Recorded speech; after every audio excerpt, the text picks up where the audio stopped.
Hi everyone, this is Hemanth. Welcome to Code Clarity. మనం DSS series అనేది start చేస్తున్నాం అనమాట. ఈ సిరీస్లో ఫస్ట్ టాపిక్ వచ్చేసి అరే. మనం అరేస్లో basic to advance coding problems అనేవి సాల్వ్ చేస్తాము. And today we're starting with the first question in the series, how to find the largest element in an array. Let's get started. So we're given an input of elements. ఈ ఎలిమెంట్స్లో what is the largest number? 23, right? So we have to print output as 23. ఈ problem solve చేయడం చాలా simple. Let's get discussed with the approaches. Let's start with simple approach అనమాట. So first approach ఏమవుతుంది? Approach 1. Okay, approach 1 will be sorting.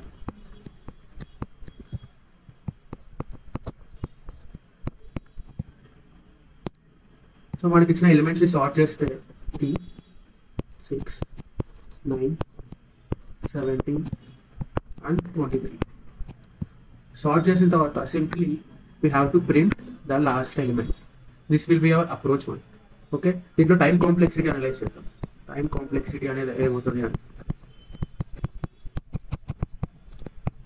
So the time complexity will be order of n log n, because sorting కి time complexity order of n log n. ఇంకా space complexity వచ్చేసి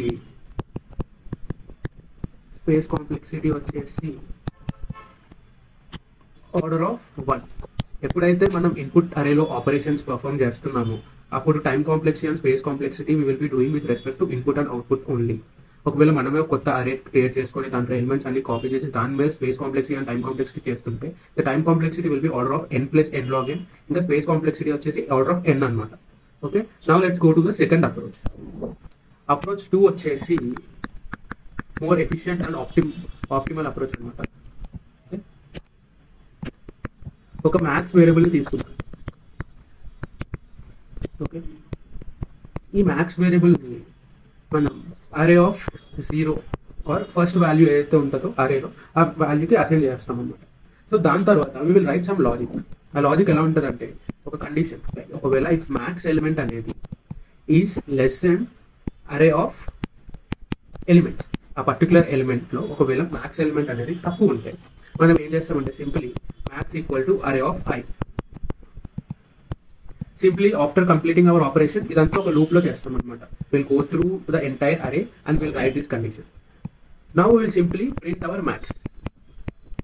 Okay, let's see how it works.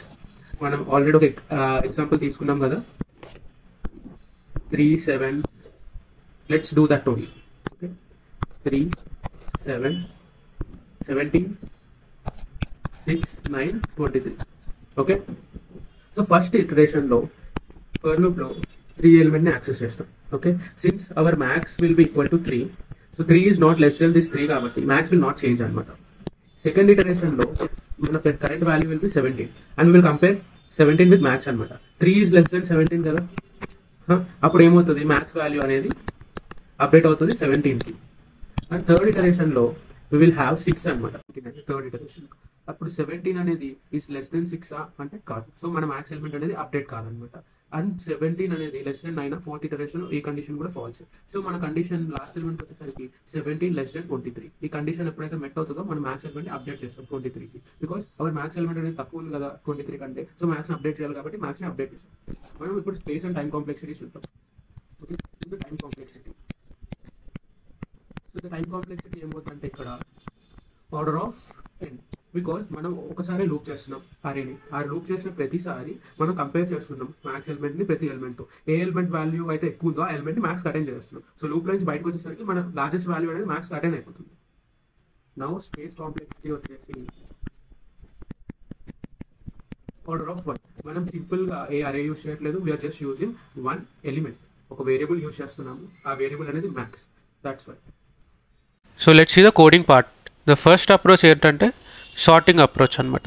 మనం ఒక అరేని ఇన్పుట్గా read చేస్తున్నాము, largest ఎలిమెంట్ని find చేసే ఫంక్షన్ని call చేస్తున్నాం, దానికి అరేని ఇన్పుట్గా పాస్ చేస్తున్నాం. Okay, let's go to the logic part quickly. So we're implementing a sorting function. మనం సార్ట్ ఫంక్షన్కి యూజ్ చేస్తున్నాం array dot begin, array dot end. Now it will sort our input array అనమాట. ఇది ascending ఆర్డర్లో sort చేస్తుంది. and we are returning our last element. Since our last element will be the largest element, we are returning it. Now we will run this code. Student 99, this is the largest element. Okay, now let's see our second approach.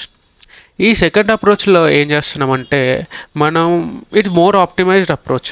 So we're using ఒక max variable.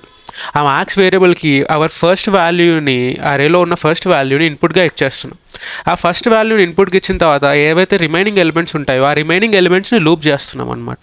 ఆ loop చేసి దాంట్లో ఏదైతే element మన max variable కంటే తక్కువ ఉందో ఆ ఎలిమెంట్ని మనం అప్డేట్ చేస్తున్నాం. ఫస్ట్ సమ్ 5 or 6 ఏదో ఒక వాల్యూ ఉంటుంది. ఆ 6 కంటే సపోజ్ 23 అనే వాల్యూ వచ్చింది ఇక్కడ. అప్పుడు 6 అనేది లెస్ దెన్ 23 కదా, అప్పుడు మ్యాక్స్లోకి 23 అనేది అప్డేట్ చేస్తున్నాం మనం. దాని తర్వాత we're returning our largest element. Okay, ఈ కోడ్ని కూడా రన్ చేసి చూద్దాం. We also got our 99. So two అప్రోచెస్కి తేడా ఏంటంటే ఫస్ట్ అనేది కొంచెం టైం కాంప్లెక్సిటీ ఎక్కువ తీసుకుంటుంది. సార్టింగ్ యూస్ చేస్తున్నాం కాబట్టి order of n log n తీసుకుంటుంది. సెకండ్ అప్రోచ్ అనేది మనం లాజిక్ రాస్తున్నాం, ఒక వేరియబుల్తో చిన్న మ్యానిపులేట్ చేస్తున్నాం, దానివల్ల మనకి మ్యాక్స్ వాల్యూ అనేది వచ్చేస్తుంది. దానివల్ల time complexity order of n. So the second approach is the most optimal approach to do అనమాట. Thanks for watching everyone. Subscribe for more DSA videos. మీకు ఏమైనా డౌట్స్ ఉంటే కింద కమెంట్ చేయండి, ఏమైనా సజెషన్స్ ఇవ్వాలన్నా కూడా కింద కమెంట్ చేయండి. మన నెక్స్ట్ వీడియో వచ్చేసి find the second largest element in an అరే.